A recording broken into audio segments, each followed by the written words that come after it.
నమస్తే, welcome to Sujata's world. ఈరోజు ఉదయం మేము తిరుపతికి వచ్చాము. తిరుపతిలో స్వామివారి దర్శనం చాలా బాగా జరిగిందండి. చాలా బాగా జరిగిందండి. దర్శనం తొందరగా అయిపోయింది. లడ్డూల టోకెన్స్ దగ్గర లేట్ అయిందండి. స్వామివారిని చాలా బాగా చూసామండి. వాళ్ళ దర్శనం బాగా జరిగింది.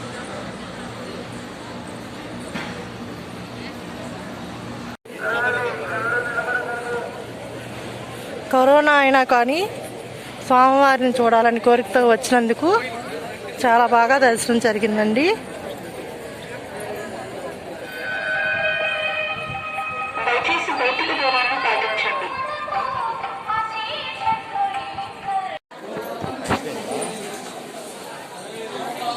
ఆంజనేయ స్వామి గుడి ఏలో లేదండి, వరహాల స్వామి గుడి.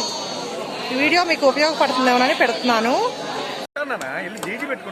స్వామివారి ముందు మేము ఇలా దీపారాధన చేసుకుని ఇలా కొబ్బరికాయ కొట్టుకుంటాము.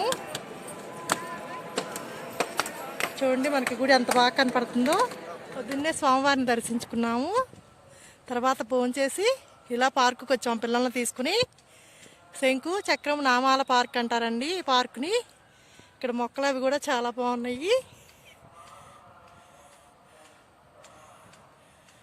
రాముల వారు, సీతమ్మ వారు, ఆంజనేయుల స్వామి కూడా ఉన్నారు ఇక్కడ విగ్రహాలు. చూడండి పార్క్ ఎంత బాగుందో.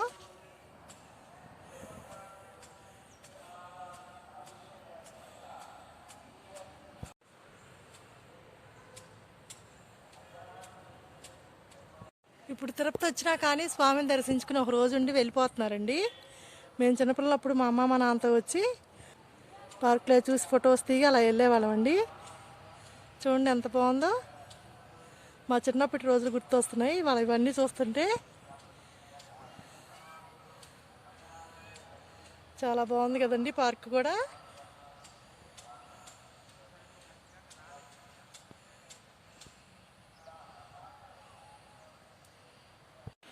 ఈ పార్క్లోనే ఒక సైడు పనస చెట్టు ఉందండి. పనసకాయలు చూడండి ఎలా వచ్చాయో చెట్టు మొదల నుంచి.